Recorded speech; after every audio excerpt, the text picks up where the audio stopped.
Siapa di sini yang enggak ikut-ikutan main kripto? Gua. Ada banyak banget respon positif dan respon negatif menyangkut cryptocurrency. Mulai dari masalah legalitas, kehalalan, sampai isu-isu artis Indonesia yang juga ikut-ikutan buat kripto mereka sendiri. Kayak keluarga Asiks, Rans Entertainment, sampai anak Ustadz Yusuf Mansur yang akhir-akhir ini trending gara-gara dituduh netizen berbohong tentang latar belakang pendidikannya. Tapi kita nggak bakal bahas soal itu, there's no gossip here. Di sini kita bakal bahas tentang cryptocurrency dan hubungannya dengan Silk Road, sebuah teori konspirasi yang ternyata memang benar-benar ada. Sisi gelap kehidupan kripto yang penggunaannya dekat dengan dunia kriminal, mulai dari penjualan narkoba sampai jasa hitman. Langsung aja kita masuk ke cerita. Welcome to Ruang Gelap.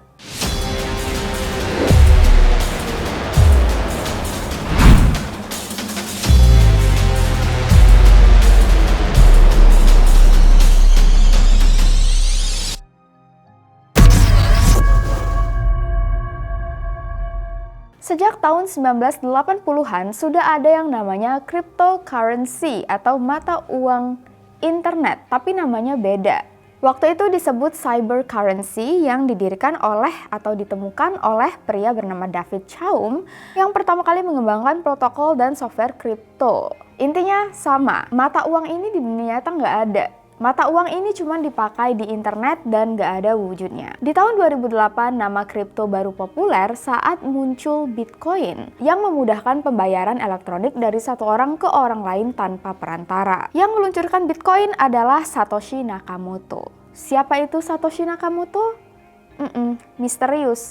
Kita nggak tahu itu seseorang, atau 2 orang, atau 3 orang, mungkin satu programmer, atau sekelompok programmer. Pokoknya gak ada sama sekali identitas tentang siapa itu Satoshi Nakamoto. Bitcoin sempat jadi satu-satunya mata uang kripto yang ada. Dan selama 6 tahun di awal diremehkan oleh banyak orang. Tapi di tahun ke-7 ada perkembangan pesat di Bitcoin. Salah satunya katanya gara-gara ada orang yang sempat pesen pizza lewat Bitcoin. Dan saat itulah orang-orang menyadari bahwa Bitcoin itu nyata loh, bisa beli barang. Didukung dengan kemudahan lain yang ditawarkan Bitcoin seperti mudah digunakan, transparansi, tidak dipengaruhi oleh inflasi.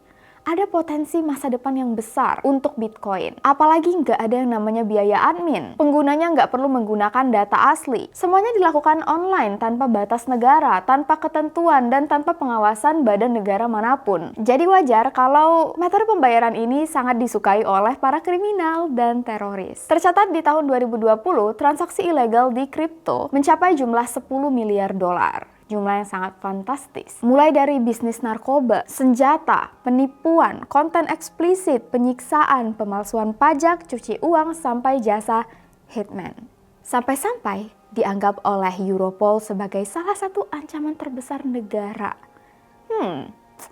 Ini semua balik lagi ke cerita Silk Road. Kalau kalian suka teori konspirasi, mungkin nama ini enggak asing. Karena memang Silk Road dulunya dianggap sebagai teori konspirasi. Emang Silk Road itu apa sih? Silk Road ini sebuah website yang ada di dark web yang menjual semua barang yang tidak boleh dijual. Dikutip dari Fordham Journal of Corporate and Financial Law, Silk Road didirikan oleh seseorang dengan nama palsu Dread Pirate Roberts. Nama aslinya Ross William Ulbricht. Gitulah, ini tulisannya. Dulunya seorang mahasiswa S2 yang juga merupakan programmer amatiran. Beda dengan kita yang cita-citanya ingin membahagiakan orang tua, naik haji, jadi orang kaya. Cita-cita Ross pengen jualan narkoba dan barang haram lainnya secara bebas di internet. Ini Ross, what's wrong with you? Bukan Rossnya Upin Ipin ya. Gue jadi keinget Kak Ross jualan narkoba. Oke, sorry. Balik ke cerita Ross. Untuk mewujudkan cita-citanya, Ross sudah bisa buka toko di dark web. Pakai Tor, pakai VPN, pokoknya jejaknya nggak bakal terlacak. Pinter-pinter dialah gimana menyembunyikan identitasnya di internet. Tapi, untuk sistem pembayaran, ini dia bingung. Kalau pakai sistem transfer bank biasa, sudah pasti kalau ada transaksi ilegal, dia bisa langsung kena. Terlacak. Jadi satu-satunya cara yang bisa dia gunakan adalah lewat kantor pos. Pergi ke kantor pos kan nggak praktis ya. Susah, butuh effort. Apalagi belum tentu juga uangnya aman sampai kalau dimasukin dalam amplop. Belum lagi kalau nggak salah ngirim uang pakai amplop itu ilegal ya. Bener gak sih? So, waktu Bitcoin muncul, Ross langsung dapat pencerahan. Ini nih yang sudah saya tunggu-tunggu. Akhirnya, sebuah sistem pembayaran yang bisa dia manfaatkan. Mata uang virtual yang nggak perlu identitas asli, gratis, tanpa terhalang batas negara, dan yang paling penting, enggak diawasi oleh musuh terbesarnya yaitu pemerintah. Data-data lain sih masih bisa diotak-atik asalkan sistem pembayaran sudah ada. Jejak selalu bisa dimanipulasi. Jadi launchinglah website Silk Road ini. Nah, baru-baru awal launching, produk pertama yang dijual adalah magic mushroom yang ditanam oleh Ross sendiri. Ini orang jualan bisnis giat, bercocok tanam giat, tapi semuanya ilegal. Why Ross, why? Padahal kan kalau dia jualannya yang legal, bisa sukses ini orangnya. Dedikasinya tinggi. Oke, balik ke cerita. Dia nanam magic mushroom sendiri, dia jual sendiri, terus dia promosikan lah websitenya ke forum-forum Bitcoin terkenal untuk menggait beberapa pembeli. Dan ternyata emang ada yang mampir ke websitenya. Gak butuh waktu yang lama. Tiba-tiba website Silk Road down. Karena apa? Karena terlalu banyak orang yang mengakses websitenya. Selaku itu loh, ada banyak banget ya orang cari narkoba. Total transaksi berhasil di bulan itu sebanyak 28 transaksi narkoba mulai dari LSD. Ya bener sih, mulai dari LSD sampai meskalin. By the way, kalau kalian tertarik untuk kita bahas tentang asal-usul narkoba di video selanjutnya, jangan lupa untuk komen di kolom komentar bawah. 2 bulan setelah launching, ribuan orang sudah resmi mendaftarkan diri mereka di website Silk Road. Banyak banget ya orang nyari narkoba. Ross terpaksa mengupgrade websitenya supaya makin mumpuni. Dia langsung untung besar, balik modal, dan websitenya itu guys sampai-sampai udah punya kolom review sendiri kayak di Tokopedia sama Shopee. Semakin websitenya terkenal, semakin banyak juga forum gosip yang mulai membicarakan aktivitas ilegal di websitenya. Bahkan awalnya cuma dianggap sebagai konspirasi. Sorry guys, tadi kameranya mati. Oke, kita lanjut. Senator Amerika lalu menyuruh DEA dan FBI untuk menginvestigasi keberadaan Silk Road. Kalau memang ada, harus segera ditutup dan diadili. Di sisi lain nih, Ross kewalahan ngurusin bisnisnya yang booming sendirian. Jadi, Ross meng-hire karyawan pertamanya yang bernama Chronic Pain. Nama palsu, ya kali nama orang Chronic Pain ya. Dia juga meng-hire satu vendor yang ngurusin technical website bernama VJ. So, ada Ross, Chronic Pain, dan VJ. Gue masih keinget Kak Ross, oke. Serius, semakin banyak transaksi yang terjadi, semakin banyak orang yang terhubung ke Silk Road, semakin banyak pula celah untuk polisi dan pemerintah menangkap satu persatu orang yang terhubung ke dalam transaksi ilegal ini. Nah, orang-orang yang berhasil ditangkap diajak untuk bekerja sama agar polisi bisa masuk ke dalam website ini. Ditolonglah oleh mereka. Seorang agen intelijen berhasil mendaftarkan dirinya ke website Silk Road dengan nama palsu Nob. Tapi, untuk mencari celah mengungkap identitas Ross butuh momen yang tepat, momen di mana Ross entah membuat kesalahan, lengah, atau ada momen spesial gitu yang bisa langsung intelijen bisa masuk. Dan ternyata momen yang tepat ini datang saat website Silk Road kena hack. Iya, hackernya meminta Ross membayar uang $25.000 supaya websitenya bisa pulih. Ross gak punya pilihan. Dia terpaksa bayar dan mengalami kerugian yang sangat besar. Dan di masa inilah polisi melihat, oke, saatnya kita beraksi. Si Nob Intel tadi menawarkan Ross transaksi narkoba dalam jumlah yang sangat fantastis. Awalnya, Ross ragu. Review Nob ini masih bintang 3 bisa disebut. Masih sedikit, belum terpercaya. tapi Ross BU butuh uang.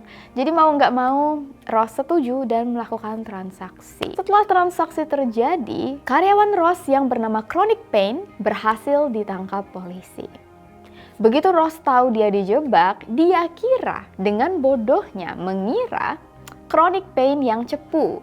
Padahal intelnya kan si Nob.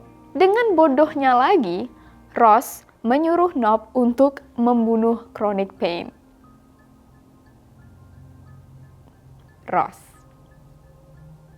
Dipalsukanlah foto kematian Chronic Pain. Ross kira rencananya sukses besar dan dia bisa mempercayai Nob. Seiring waktu, sepanjang tahun 2013 ada 1 juta pengguna website Silk Road dengan total komisi puluhan ribu dolar. FBI tidak pernah berhenti mencoba untuk meringkus satu persatu orang yang terlibat dalam transaksi di Silk Road. Sampai akhirnya nih, FBI menemukan paket yang berisi 9 SIM mobil palsu yang dikirim ke satu alamat yang merupakan alamat asli Ross. Dari sini polisi mulai curiga. Mereka sempat mendatangi Ross dan sempat nanya-nanya terkait SIM mobil ini. Cuman Ross masih bisa ngeles dan polisi nggak punya bukti yang bisa mengaitkan orderan ini dengan identitas asli pemilik Silk Road. Jadi Ross dibebaskan. Ya, dibebaskan bener sih, tapi masih tetap diintai setiap harinya. Karena polisi punya semacam insting, kayaknya Ross ini bisa jadi jalan mereka untuk mengungkap siapa orang di balik website Silk Road. Di tanggal 1 Oktober, Ross pergi ke perpustakaan di San Francisco sambil membawa laptopnya.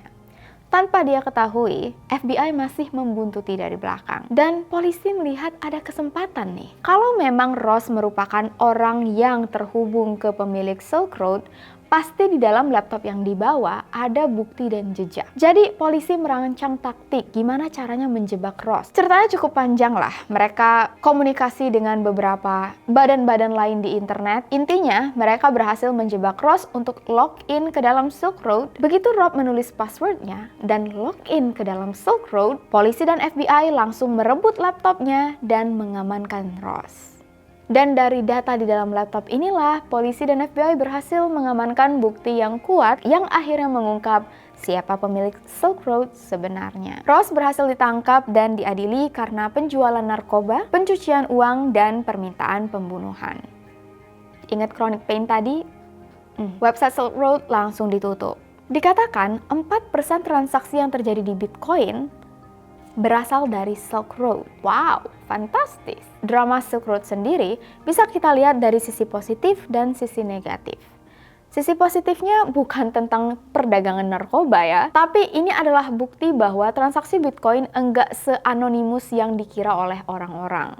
Masih ada jejaknya, masih bisa ditelusuri. Cuman jalannya memang sulit, penuh lika-liku dan orang-orang yang ahli. Negatifnya, dari salah satu akun YouTube yang pernah gue gue tonton, katanya sekitar 10% transaksi Bitcoin memang berhubungan dengan kasus kriminal. Tapi ya bukan berarti mata uang kita yang sekarang juga 100% selalu dipakai untuk transaksi yang bersih. Ya intinya semua mata uang, kripto ataupun bukan, bisa dilakukan untuk transaksi yang baik atau transaksi yang buruk.